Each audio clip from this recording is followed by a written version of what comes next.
Hey, what's up guys, it's Jay. We're going to be doing an unboxing, first impressions of the OnePlus 9 Pro, co-developed with Hasselblad.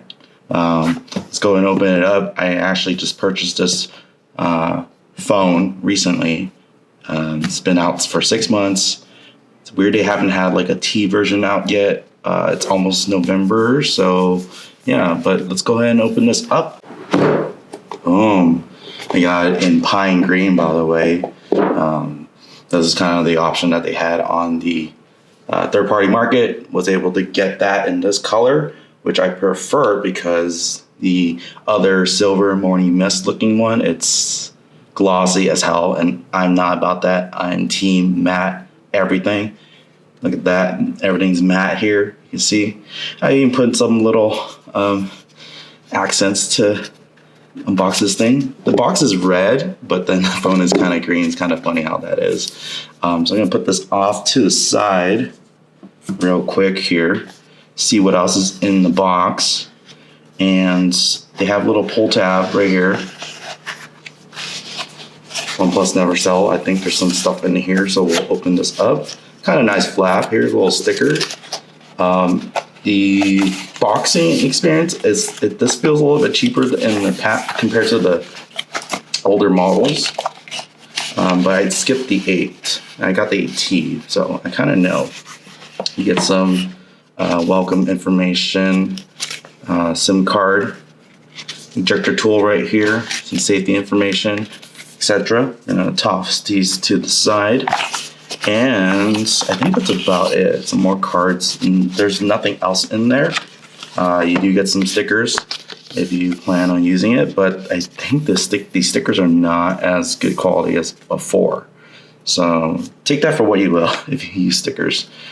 On the bottom here, you get the Warp Charge. I don't know what iteration they're on now, but so yeah, Warp Charge 65 on this model. And you got the plastic wrapping, which is nice. Put that back in there.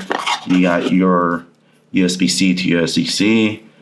Please, Apple, make a USB-C to USB-C, by the way. Red, as always. Let's go ahead and do the unwrapping.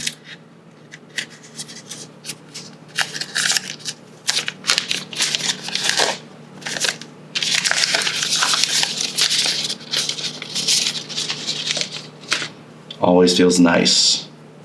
So very first impressions, it's a nice heft to it for sure.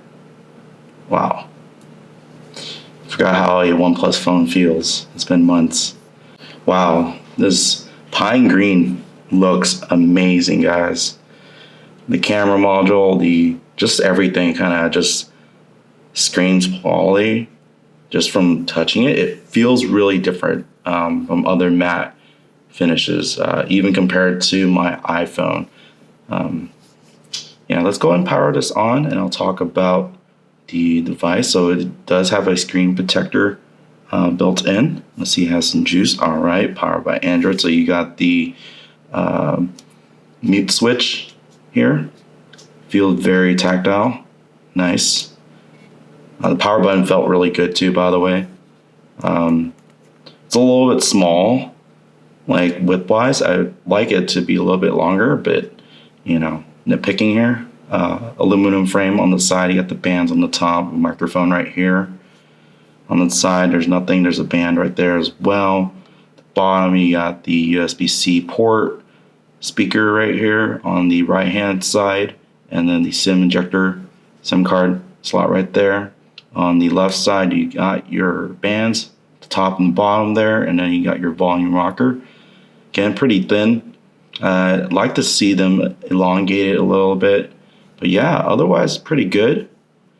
Oh man, but first impressions, dude, it's pretty crazy. Look at this screen though. Look at that. Pretty amazing. You got a little animation when it turns on. You have the speaker grill at the top. Let me see if I can get it for you guys. There we go. So you got the speaker grill right there. You got the punch hole camera. I think it's there's a little bit of a border on this one compared to the Poco F3 I had, but you know, it is what it is. And also disappointing fact that it only does 1080p on the front camera. But yeah, well, I'll go into that a little bit later, why it's disappointing, but not really, actually. Bezels look pretty thin, like it. It is a little bit curved. So for those of you who don't like curves, it's not that bad, honestly, compared to some of the previous iterations. OnePlus, even Samsung phones, it's like gotten a lot more conservative now, but it still feels very good in the hand. And reachability is, very important. So you can see that I can reach pretty much everywhere. And on Android phones, you don't really reach to the top, really. Nowadays, you can just swipe in the middle to get to your notification tray. So let's compare real quick with the iPhone color. You can see that they went blue this year or last year for the iPhone. So you see that they went green this year for the OnePlus, and then blue for the iPhone. And last year, the 11 Pro was 2 years ago, the iPhone went green, and now OnePlus is gone green. So you see that the Hasselblad logo is right at the bottom area of the camera module. And you can kind of tell the difference here. You can see that the OnePlus is all matte there. Even the logo is matted out. It has this more of a black matte color there. And then the Apple is this like glossy reflective finish.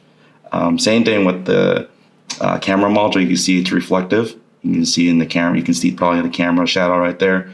The OnePlus is all matte, which I prefer. I like this uniform look versus the iPhone. It looks more flashy, but I don't know. What do you guys think? Let me know down in the comments below. You could tell Apple has better engineering here. For example, this molded uniform finish right here. It's kind of molded into the camera module. You can see that it has a real nice curve there. Hopefully I can capture it on camera.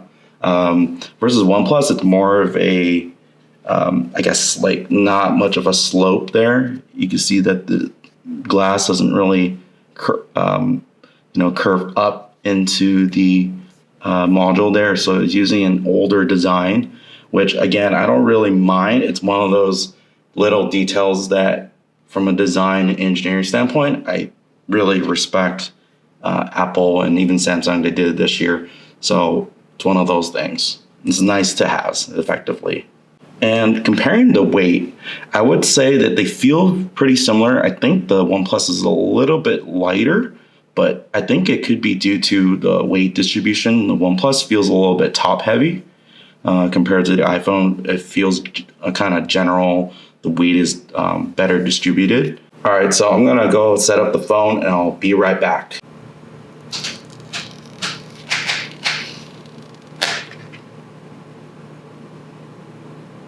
All right, so I had some time to play around with the phone, and I still didn't really set up the device. I kind of just used some basic backup, but it doesn't have everything, as you can see.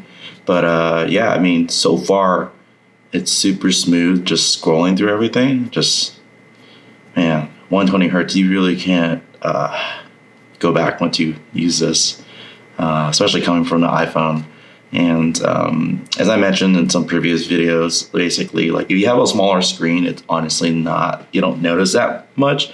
But I think for some reason, Android, at least so far from what I could tell, they're utilizing the animations a lot better to make it seem more fluid compared to what I saw on the 13 Pro and 13 Pro Max. Yeah, they're both 6.7 inches, and judging from the kind of initial impressions from both, I think the OnePlus is smoother in a sense. Like there's a lot more UI that's being utilized for 120 versus the iPhone. I will be doing a day in life with the OnePlus 9 Pro, so thumbs up for that. Make sure you're subscribed so you don't miss that notification when I release that soon. So yeah, I hope you guys enjoyed this first impressions and setup of the OnePlus 9 Pro. And yeah, I'll see you guys later. Peace.